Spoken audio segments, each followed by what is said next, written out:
Cumanya daripada segi saya rasa D-pad dia tu agak aku kata apa, pada series controller ni agak aku kata apa, bising lah kata.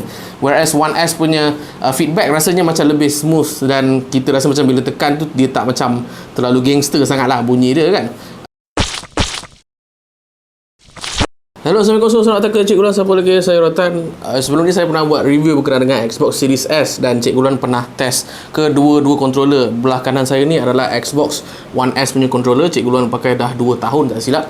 Dan terbaru ni Cikgu.ulwan test series punya controller, which is this one lah. Dan selepas Cikgu.ulwan review tu semua dan Cikgu.ulwan dalam masa 3-4 hari kemudian Cikgu.ulwan terus belilah Series S controller. Tapi bila saya beli tu seolah-olah macam beza dia tak banyak, like literally 10 to 15% saja daripada segi beza dia. Dan selepas ni saya akan ceritakan kenapa perbezaan tu tak berapa nak ketara, dan Cikgu.ulwan rasa macam Xbox One S punya controller masih lagi relevan untuk digunakan pada tahun 2021 dan ke atas. Right? So first thing first, kita unboxing dulu controller series yang terbaru, dan ini adalah warna hitam ataupun charcoal black. So ni dia Xbox series punya controller. So kalau kita tengok bahagian kiri tak ada apa sangat. It's just a design. Kanan dia ada bagi tahu lah dapat wireless controller dan juga 2 batteries. Belakang dia tunjuk lah layout asas dia tu semua hybrid D-pad, share button, Xbox wireless and Bluetooth easily pair switch devices, dan juga textured grip. Alright. So bawah dia pun tak ada apa sangat. Okay. Dan juga ini adalah permukaan atas wireless controller, dan mari kita buka. Ini dia controller dia. Series punya controller. Belakang dan juga permukaan atas ada USB-C, dan juga dia punya ruang bateri. Okey, bateri tak ada. So ni dia, dan quick comparison antara One S punya controller dan juga series punya controller. Nampak macam lebih kurang, tapi saya rasa series punya controller dia ada texture kat belakang ya. Texture kat belakang ni, dan juga dia punya trigger lagi smooth lah.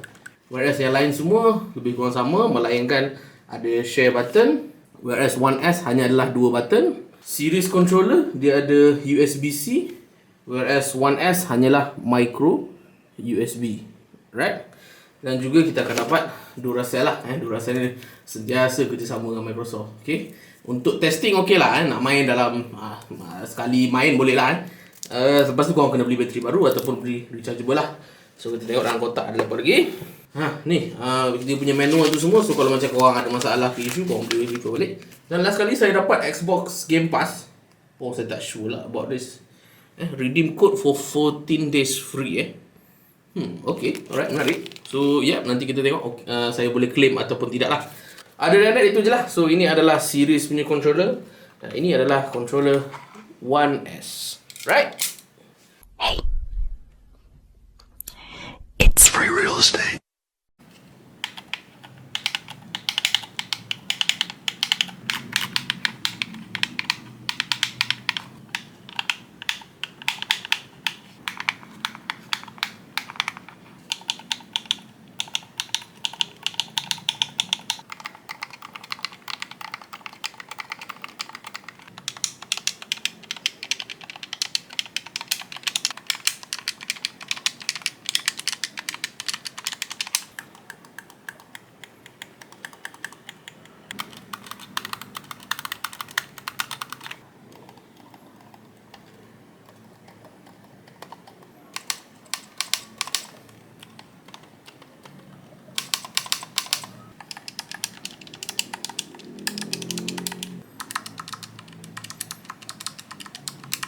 So kalau korang tengok daripada segi tactility, daripada segi D-pad, daripada segi dia punya controller, dia punya bunyi tu semua lebih kurang sama saja. Cumanya daripada segi saya rasa D-pad dia tu agak aku kata apa, pada series controller ni agak aku kata apa, bising lah kata. Whereas One S punya feedback rasanya macam lebih smooth, dan kita rasa macam bila tekan tu dia tak macam terlalu gangster sangat lah bunyi dia kan.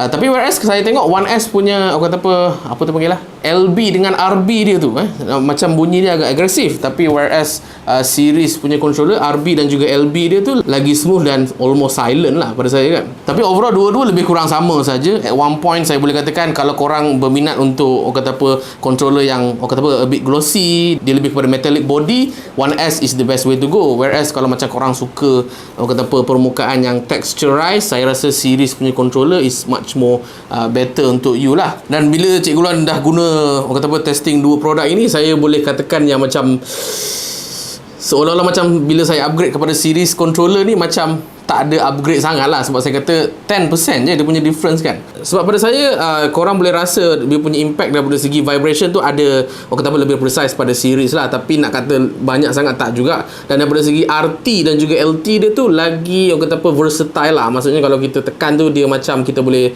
dapat agak lah, oh ini kadar 30%, 40%, whereas kalau macam One S bila kita buat macam tu dia macam seolah-olah macam just full press terus, dan bila kita full press dia bunyi kuat, whereas kalau untuk series benda tu tak berlaku lah.